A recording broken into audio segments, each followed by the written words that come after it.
जोधपुर में सोमवार को उस समय हड़कंप मच गया जब कंट्रोल रूम में रेलवे स्टेशन को बम से उड़ाने की धमकी दी गई थी। कॉलर ने 100 नंबर पर कॉल कर कहा कि बम लगा दिया गया है, ढूंढ सको तो ढूंढ लो मेरी लोकेशन।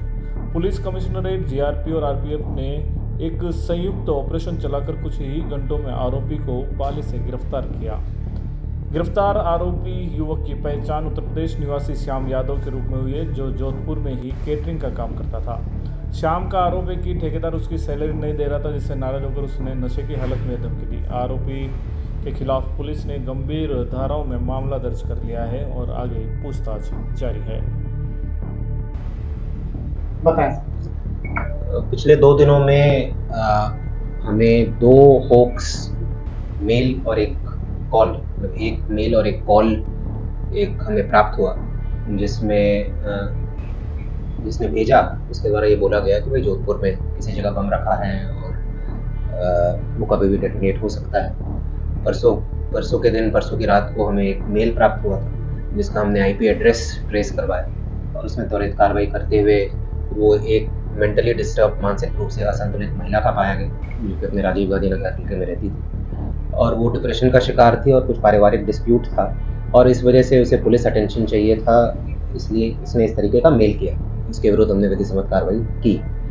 इसी क्रम में कल भी हमारे कंट्रोल रूम में एक सूचना आई थी कि जोधपुर में अलग अलग जगह कुछ बॉम्ब रखे हुए हैं और वो कभी भी डेटोनेट हो सकता है। उस कॉल को हमने तुरंत ट्रेस किया और जब उसका लोकेशन निकलवाया तो वो ट्रेन में होना पाया गया और जीआरपी और पाली पुलिस के साथ मिलकर उसे फिर पाली स्टेशन से हमने डिटेन किया।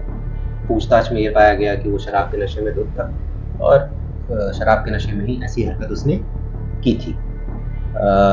उसके विरुद्ध एफआईआर दर्ज कर लिया गया है और आगे की कार्रवाई जारी है।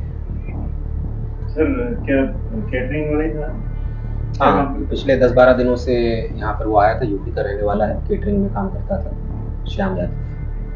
सर, ऐसे लोग जो है इनके लिए क्या मैसेज दें? बिल्कुल, ये मैं आपके माध्यम से सबको ये मैसेज देना चाहूँगा कि वर्तमान परिप्रेक्ष्य में जो माहौल है सुरक्षा की दृष्टि से कोई भी व्यक्ति इस तरीके का मेल कॉल ना करे जिससे माहौल बिगड़ने की संभावना रहे। साथ ही साथ आमजन से भी अपील है कि ऐसी अफवाहों पर भी ध्यान ना दें जब तक हमारी तरफ से आधिकारिक रूप से कोई किसी भी चीज़ की पुष्टि ना हो, तो ऐसी अफवाहों पर भी ध्यान ना दें। अगर कोई रियल इंटेलिजेंस होगा तो हम खुद बताएंगे। बाकी इस तरीके के होक्स मेल और कॉल्स आ रहे हैं, काफ़ी जगह आ रहे हैं और हम उनके विरुद्ध कार्रवाई भी कर रहे हैं। इनके खिलाफ शांति भंग में कार्रवाई या कोई और कड़ी कार्रवाई?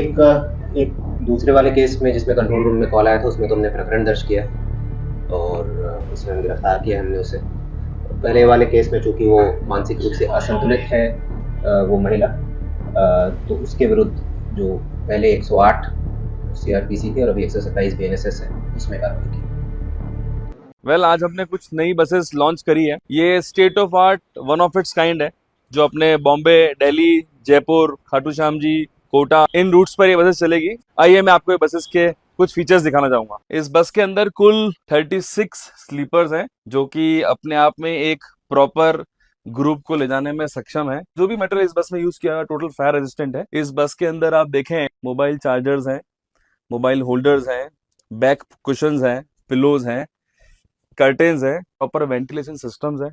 ये आप देख रहे हैं, कभी कुछ छोटी मोटी कुछ प्रॉब्लम हो जाए और वहां से एग्जिट डोर नहीं हो पाए तो यहाँ पे हमारे पास एक एग्जिट जो बना हुआ है, जो अगेन AIS 152 नॉर्म्स के अकॉर्डिंग है।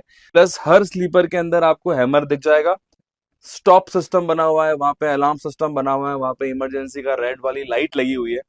आप सभी से अनुरोध है कि आप सेफ बसेस में ट्रेवल करें, अच्छी कंपनियों के साथ ट्रेवल करें। धन्यवाद। सौरभ कोठारी, ऋषभ।